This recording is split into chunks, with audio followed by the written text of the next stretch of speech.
E a gente vai voltar a conversar com a Natuza Neri, vai chamar para conversa também o Gerson Camarote, que fala com a gente lá de Brasília.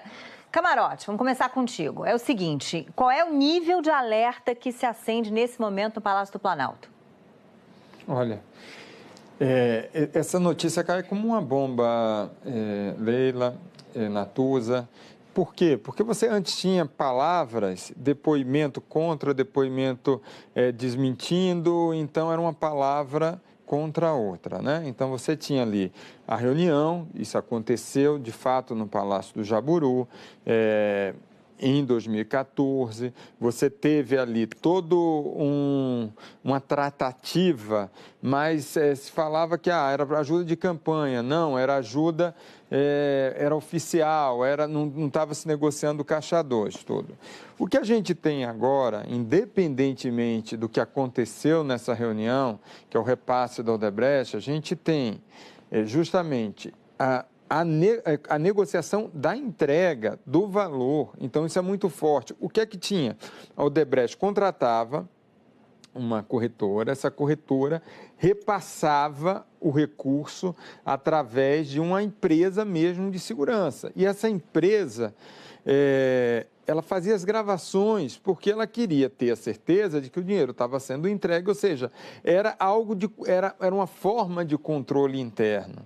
E aí, o alerta que você falou aqui em Brasília é bem maior, porque não fica limitado, Leila, a esse caso específico do presidente Michel Temer. Como houve agora, a Polícia Federal está revelando que tem por isso essa reportagem do Vladimir Neto muito importante, que tem essa entrega e que isso era gravado, o pavor aqui em vários políticos, parlamentares, é de que também todas essas entregas em São Paulo, porque isso daí era um modus operandi da empresa que fazia essas entregas, que também haja gravação de outras figuras que até então estavam passando ao largo das investigações, ou seja, tinha ali ou caixa 2, ou mesmo questão de propina mesmo entregue, sendo que faltava uma prova material. E agora está surgindo essa prova material justamente dessa empresa de segurança que fazia as entregas. Então, aqui acendeu um sinal de alerta em muita gente que achava que já estava escapando da Lava Jato ou mesmo de uma investigação de caixa 2.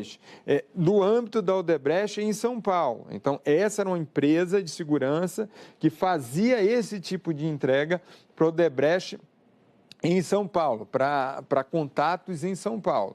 É lógico que dessa questão do presidente Michel Temer, isso fica cada vez mais difícil a situação dele. A gente já falou aqui, muito provavelmente isso deva passar do dia 1º de janeiro, quando ele já vai estar fora. Mas o fato em si, sendo apurado, e agora a gente tem essa figura do Coronel Lima, que sempre se nega a dar depoimento, a dar explicação, sempre alega um problema de saúde para ficar em silêncio. Essa situação agora tem a voz do Coronel Lima, que é muito amigo do presidente Michel Temer, que é apontado ali como uma espécie até de operador do presidente Michel Temer, e mais do que isso, entre essas conversas, ele entrava em contato com o presidente Michel Temer.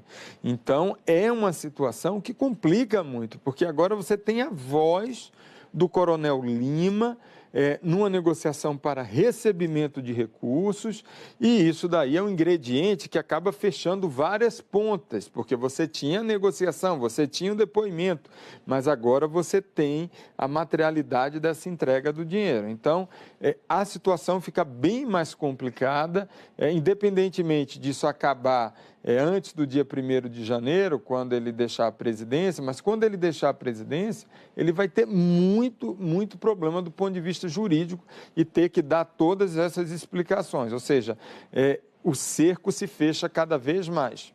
Leila. Vou colocar a Natuza aqui na conversa, Camarote. Natuza, essa questão do timing, né? A gente tem 3 meses e 20 dias de governo Michel Temer ainda pela frente, né? Até o final desse ano. Então, eu me pergunto se se esse fato tivesse acontecido, por exemplo, no ano passado, né? A gente lembra do caso JF, Joesley Batista, aquela coisa toda que foi em maio do ano passado, né? Será que faria mais estrago, né? Então, como é que você está vendo esse momento, uma vez que a gente já está caminhando aí para a reta final do governo? Pois é, Leila, são dois impactos, o político e o judicial, o jurídico. Do ponto de vista político, você tem toda a razão. O timing da conclusão desse inquérito, dessa investigação por parte da Polícia Federal, ele tem um estrago, vamos dizer assim, reduzido politicamente, porque o presidente tem pouco tempo ainda de governo, pouca agenda de votação no Congresso Nacional, o que houver de pauta remanescente vai vir depois das eleições. O outro impacto é isso que o Camarote fala muito propriamente sobre o impacto dele jurídico, que é quando o presidente da República vai perder o foro privilegiado.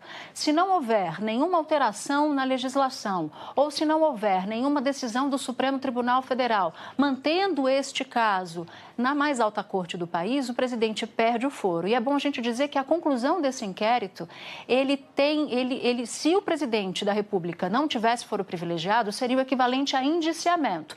Logo, isso mostra que a situação do presidente e dos outros alvos que eram objeto da investigação, como o ministro Eliseu Padilha e o ministro Moreira Franco, seriam indiciados se não tivessem o tal do foro privilegiado.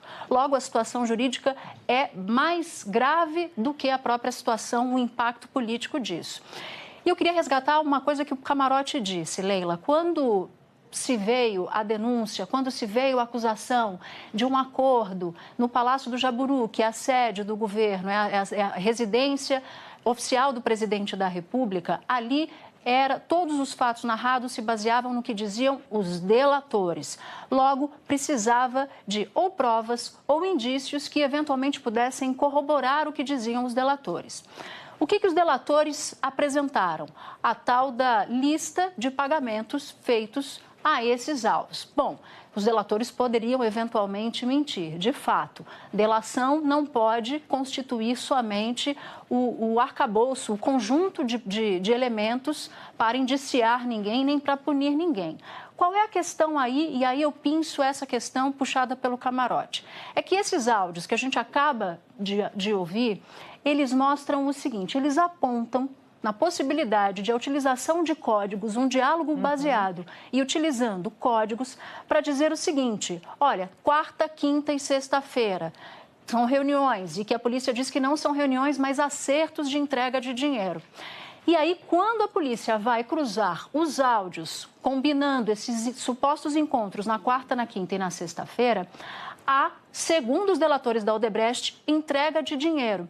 E se você for se lembrar do áudio, de um dos áudios, o coronel reclama de que o valor de sexta-feira é um valor abaixo.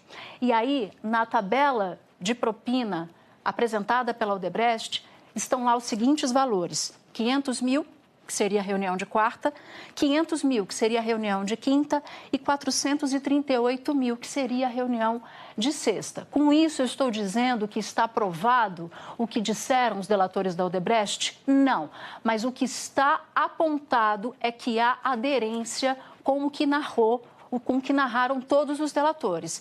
Este é o ponto de maior gravidade a partir de agora e que o presidente e os demais alvos vão ter de se apresentar na justiça, se isso de fato virá um problema maior para o presidente da República, para explicar qual era, portanto, o conteúdo real desses diálogos que a gente viu com o Vladimir. Obrigada mais uma vez, Natúzia. Obrigada, Camarote.